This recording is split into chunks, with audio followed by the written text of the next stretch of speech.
क्योंकि वहां कॉलेजवार परीक्षाएं होती थी, मेरिट इतनी हाई होती थी कि डीयू में हमारा आपका बेटा नहीं जा पाता था। आज यह सुविधा नई शिक्षा नीति के तहत प्राप्त हुई है कि बिलौरा का बेटा, गाजीपुर का बेटा गाजीपुर में एंट्रेंस देके डीयू तक जाता है, मणिपाल जाता, पूरे देश में कहीं जाता। अब आता हूं मैं स्वास्थ्य पे। स्वास्थ्य यहाँ हार्निया और हाइड्रोसील का ऑपरेशन कराने के लिए जेवर और खेत गिरवी चले जाते थे। और कल्पना करिए जिनके खेत 10,000 के लिए गिरवी जाते थे या जेवर गिरवी जाते थे, छूट नहीं पाते थे। आयुष्मान कार्ड की देन है, कैंसर का इलाज भी बनारस में हो रहा है और आयुष्मान कार्ड के बड़ोरा से या किसकी देन है? या 10 वर्षों के शासन की देन है। तो स्वास्थ्य की बात करते हैं, कहा जाता था कि झोला छापता तो दुकानदार है भारत में, नो डाउट। हालांकि जो भी मेरे भगवान है उन्होंने भी राज किया, लेकिन जो मोदी सरकार ने, योगी सरकार ने प्रत्येक जनपदों में मेडिकल कॉलेज दिया। आप कल्पना कर सकते हैं प्रत्येक वर्ष आपके गाजीपुर से 200 लड़के MBBS निकलेंगे। यह स्वास्थ्य की ताकत हमारी रही है। क्या मंदिर मस्जिद की बात करते हैं, 500 वर्षों तक हमारे आराध्य को, जब हम अपने अभिवादन में भी जयराम की प्रक्रिया रखते हैं, जयराम जी की हमने कभी सोचा वो जयराम जी की हालत में थे? वो कहां पहुंच गए पता नहीं। यह मंच है कि नहीं, कहना चाहिए कि नहीं कहना चाहिए, लेकिन मैं आपसे स्पष्ट कह देता हूं, यज्ञशाला चाहे कितना भी विशाल हो, हवन की ज्वालाएं चाहे कितनी भी तेज हो, अगर आहुति देने का क्रम रुक गया तो बचेगा क्या? केवल राष्ट्र। मित्रों, यह भारत निर्माण का तीसरा चरण चल रहा है, तीसरा महायज्ञ है। इसमें आपकी आहुति की आवश्यकता है, आपकी आहुति की आवश्यकता है। और श्री चंद्र बातों के साथ बाल को ध्यान दूंगा।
शिक्षा के सजग प्रहरी गंगा मास्टर साहब, आपकी तरफ से बहुत सम्मान, आपको नमस्कार कराओ हो।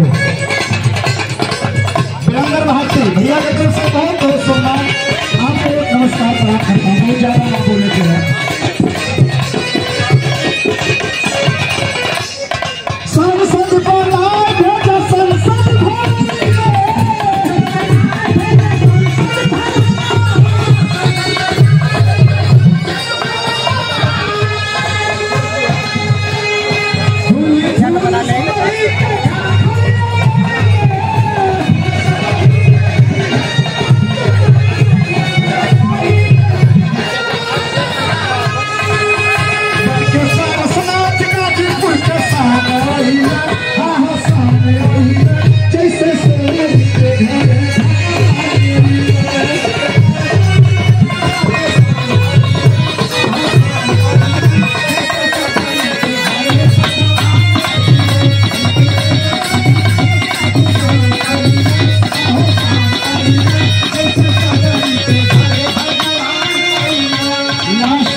हाथ जोड़ करके अपील है, आने वाले 1 तारीख को बूथ पे आप लोग जा करके परम श्रद्धेय परम सम्मानित पारसनाथ राय जी का चुनाव निशान कमल का फूल, उस कमल फूल के सामने की इतना बटन दबाइए, इतना बटन दबाइए कि अगर ईवीएम खुले तो सिर्फ कमल ही कमल गाजीपुर से निकले, के बूथ से कमल ही कमल निकले।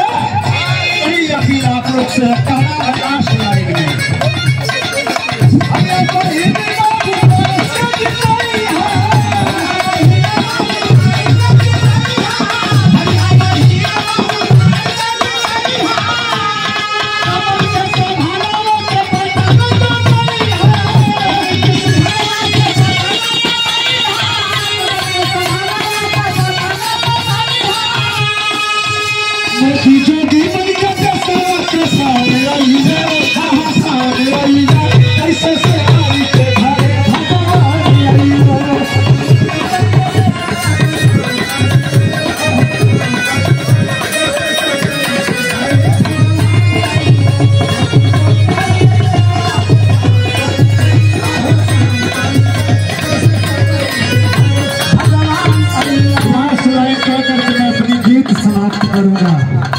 लास्ट लाइन सांसद जी के लिए है। सांसद कहना कोई गुरेज नहीं है, आप तो जीत गए हैं।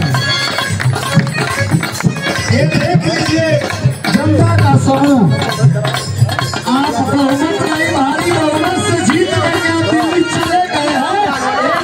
1 तारीख को कोरम पूरा करना हम लोगों को है, और 1 तारीख को बेलारा और गाजीपुर के लोग आपको इतना मत देकर के, इतना वोट देकर के जिता और जाने के बाद आप सीमा ठोक करके कहिएगा आपका। के बाद दिग्गजों नेताओं का जो महासम्मेलन दिख रहा था कल, क्या ऊर्जा समझ में आ रही थी सर, और गति बहुत कम है, किस तरह से राजनीति की लहर चलेगी गाजीपुर में? आज जन चौपाल चल रहा है, क्या संदेश देंगे? कल धामी जी उत्तराखंड के मुख्यमंत्री जी के नेतृत्व में कल मैंने नामांकन अपना दाखिल किया, और मैं तो एक शिक्षक हूँ, अध्यापक हूँ। पार्टी ने मुझे अपना प्रत्याशी बनाया है, लेकिन मुझे लगा कि शिक्षक के नाते जो आम समाज ने मुझे कल प्यार दिया, उसका ऋण कैसे चुकाऊंगा यही नहीं समझ में आ रहा है। पूरा गाजीपुर जनपद, पूरा समूह उमड़ पड़ा रोड पर, सारी रोडें भर गई थी, अंदर जितने लोग थे उससे कई गुना लोग बाहर थे। एक महिला तो अपने बच्चे को कंधे पर लेकर मेरे सामने ही दौड़ रही थी, और जो प्यार मिला उसको कैसे चुकता करूंगा यही मैं सोच रहा हूं कल से। पूरे पटल पे जिस तरह से गाजीपुर की निगाहें सब पे टिकी हुई है सर, शिक्षक हैं आप, शिक्षा से ज्ञान का भंडार खुलता है, अनुमान की घड़ी किस तरह से मोड़ लेगी राजनीति में पूर्वांचल की, ये नहीं समझ में आता, इस पे क्या कहेंगे? वो तो आसान है ना, मैंने कहा है कि मैं जिसको पढ़ाता हूँ उसका स्थान प्रदेश की सूची में आता है, और जो भी मैंने काम किया आज तक कभी 2 नंबर नहीं रहा, 1 नंबर हमेशा रहा है। मुझे पूर्ण विश्वास है कि जनता की सेवा भी उसी गति से मैं कर पाऊंगा जिस गति से आदरणीय मनोज सिन्हा जी ने विकास का रथ गाजीपुर में चलाया, उसी गति से उसे आगे बढ़ाने का प्रयत्न करूंगा। अभी जखनिया के देखा है कई सड़क खराब है और जनता इससे त्रस्त है, अगर चुनाव जीतते तो सबसे पहले क्या विकास होगी बिहार किस लिए होगी? देखिए, सड़कें तो बन जाएंगी, पहला उद्देश्य युवाओं को काम मिले। मनोज सिन्हा जी ने रोजगार मेला शाहजहानंद डिग्री कॉलेज में लगाया था, बड़ी बड़ी कंपनियां आई, अनेक लोगों को यहाँ से ले गई, लेकिन जिन लोगों ने उपद्रव करके उस मेले को तहस नहस किया, उसको रोका, आगे से वो रोजगार मेले अब बार बार लगेंगे और उसकी पूरी व्यवस्था की जाएगी, उसमें कोई बाधा न डाल पाए। गाजीपुर के युवा कहीं न कहीं निश्चित रूप से उनको काम दिलाया जाए, यह प्रयत्न मैं निश्चित करूँगा। पूरे देश में 1 करोड़ से ज़्यादा युवा मतदाता हैं जो पहली बार मतदान करेंगे, इनके लिए क्या फोकस रहेगी सरकार के बाद? इनके लिए यही मेरे तरफ से विनती निवेदन है कि आदरणीय मोदी जी को जिन्होंने देश का मान सब पूरे संसार में बढ़ाया है, उन्हें फिर चुने और वो तीसरी बार देश के प्रधानमंत्री बने, ताकि आगे देश का विकास तीव्र गति से बढ़ सके। विपक्ष की जो राजनीति है वो बार बार महंगाई, भ्रष्टाचार, बेरोजगारी को लेकर चुनाव लड़ रहे हैं। वो बता रहे हैं कि भाजपा सरकार में एक काफी चरम सीमा पार हो चुकी है। क्या कहना चाहेंगे इसमें? भाजपा सरकार में आप भी देख रहे हैं कि जिस तरह से इन चीजों पर कंट्रोल हुआ है, आप पीछे 60 वर्षों में जाकर देखिए, भ्रष्टाचार, आतंकवाद, राह चलते लोगों की चेन छीन लिए आते थे, राह चलते। यही आपके गाजीपुर नगर में विनोद अग्रवाल जी हैं। हमने पूछा कि आपकी लूट तो 3 बार हुई थी ना, जो सामान व्यापारी लेकर आते जाते हैं। उन्होंने कहा 3 बार नहीं सर, 12 बार मेरा वैन लूटा गया था उन्हीं सरकारों में। आज वैन की तरफ उंगली दिखाने की हिम्मत नहीं है, लूटना तो बहुत दूर बात है। धन्यवाद।